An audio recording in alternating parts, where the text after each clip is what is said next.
Students সবাইকে আমার YouTube চ্যানেলে স্বাগত জানাই। আজকে আমরা দেখব ক্লাস 11, ঠিক আছে, ক্লাস 11 চ্যাপ্টার নম্বর 5 এমসিকিউ বেঙ্গলি, ঠিক আছে। বৈষ্ণব পদাবলী থেকে আমরা কিছু গুরুত্বপূর্ণ প্রশ্ন কিন্তু নিয়েছি, এক্সামের জন্য কিন্তু খুব ইম্পর্টেন্ট, ঠিক আছে।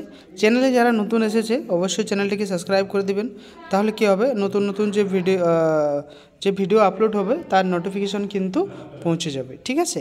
তাহলে আমরা স্টার্ট করি।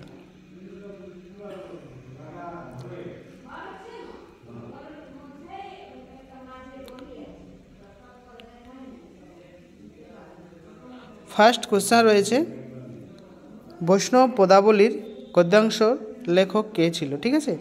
তাহলে তার যে লেখক তিনি ছিলেন রবীন্দ্রনাথ ঠাকুর, প্রেম বৈচিত্র্য, শরৎচন্দ্র চট্টোপাধ্যায়, কাজী নজরুল ইসলাম।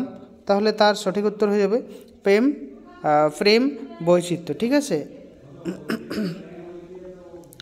নেক্সট যে প্রশ্নটা রয়েছে, বৈষ্ণব পদাবলীকে কোন রসের পরিচয় মেলে, ঠিক আছে। এখানে সমরসের, ভক্তিরসের, শক্তিরসের ও অভক্তিরসের। তাহলে সেটি হচ্ছে ভক্তি রসের। নেক্সট যে প্রশ্নটা রয়েছে সে প্রশ্নটি আমরা দেখব ফির, বিদ্যাপতির পিতার নাম কী ছিল, ঠিক আছে। তাহলে তার পিতা রবীন্দ্রনাথ ঠাকুর, দেবেন্দ্রনাথ ঠাকুর, গণপতি ঠাকুর আর অবনীন্দ্রনাথ ঠাকুর। তাহলে তিনি ছিলেন গণপতি ঠাকুর, ঠিক আছে। নেক্সট যে প্রশ্নটা রয়েছে সেই প্রশ্নটা আমরা দেখব, দ্বিতীয় বিদ্যাপতির নামে কাকে অভিহিত করা হয়, ঠিক আছে। গোবিন্দ দাসকে, নারায়ণ দাসকে, কমলাকান্ত দাসকে আর কেবল দাসকে, ঠিক আছে। তাহলে এখানে তার সঠিক উত্তর হয়ে যাবে গোবিন্দ দাসকে, ঠিক আছে। নেক্সট যে প্রশ্ন রয়েছে, মিথিলা থেকে নৈমিষারণ্য পর্যন্ত ভূভাগের বর্ণনা বিদ্যাপতির কোন গ্রন্থে আছে, ঠিক আছে। আমরা তার উত্তর দেখব, আদিকালের গ্রন্থে, কুরআন গ্রন্থে, ভগবান গীতা, ভাগবত গীতার গ্রন্থে ওর ভূ পরিক্রমা গ্রন্থে। তাহলে ভূ পরিক্রমা গ্রন্থের মধ্যে সেটি কিন্তু দেওয়া আছে। নেক্সট যে কোশ্চেনটা রয়েছে, বিদ্যাপতির পুরুষ পরীক্ষা গ্রন্থটি কোন ভাষায় রচিত। তাহলে তার সংস্কৃত ভাষা, বাংলা ভাষা, হিন্দি ভাষা, ইংরেজি ভাষা। তাহলে তার সঠিক উত্তর হয়ে যাবে সংস্কৃত ভাষা, ঠিক আছে। নেক্সট যে কোশ্চেনটা রয়েছে, নেক্সট কোশ্চেন যেটা রয়েছে, অভিসার শব্দের অর্থ কী, ঠিক আছে। তাহলে অভিসার শব্দের অর্থ হচ্ছে নিশ্চিত স্থানে গমন, গোপনে মিলন স্থানে গমন, সংকেত স্থানে গমন ও বিপদ স্থানে গমন। তাহলে এটি হয়ে যাবে সংকেত স্থানে গমন। নেক্সট যে কোশ্চেনটা রয়েছে সে কোশ্চেনটি হলো, অবৈট্য ভাষার লেখক,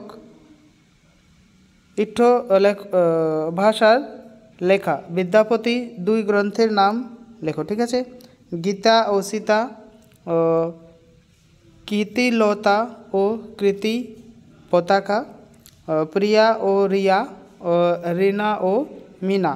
তাহলে কৃতিলতা ও কৃতি পতাকা এই দুটোই তার লেখা গ্রন্থ, ঠিক আছে। নেক্সট যে কোশ্চেনটা রয়েছে, নেক্সট রয়েছে, গোবিন্দ ঘোষ গৌরাঙ্গ বিষয়কে কটি পদে রচনা করেছে, ঠিক আছে। তাহলে 12টি পদ, 15টি পদ, 17টি পদ, 9টি পদ। তাহলে তার সঠিক উত্তর হয়ে যাবে 17টি পদ।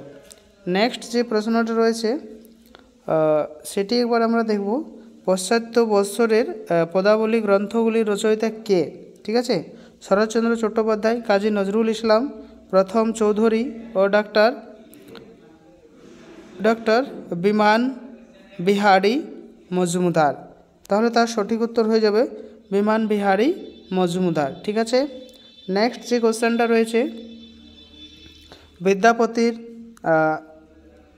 লিখনাবনী কি জাতীয় রচনা? ঠিক আছে, পত্র রচনার রীতি সম্বলিত গ্রন্থ, পত্র রচনার রীতি সম্বলিত গ্রন্থ নয়, চিঠিপত্রের রচনা, সবকটিই ঠিক। এগুলোর মধ্যে সঠিক উত্তর হয়ে যাবে কিন্তু পত্র রচনার রীতি সম্বলিত গ্রন্থ। ঠিক আছে, তাহলে আজকে আমরা এই কটি প্রশ্নই কিন্তু দেখলাম। নেক্সট ভিডিও দেখার জন্য কিন্তু চ্যানেলকে সাবস্ক্রাইব করে রাখতে হবে, তাহলেই কিন্তু সেই ভিডিওর নোটিফিকেশন চলে যাবে। ঠিক আছে, এক্সাম তো চেষ্টা করছি সমস্ত চ্যাপ্টার থেকেই কিন্তু কিছু না কিছু এমসিকিউ দেওয়ার। ঠিক আছে, থ্যাংক ইউ সবাইকে। ভিডিওটি শেয়ার করে দেবে যাতে সবার কাছে চলে যায়, সবাই যাতে পেয়ে যায়। থ্যাংক ইউ সবাইকে পুরো ভিডিওটা দেখার জন্য।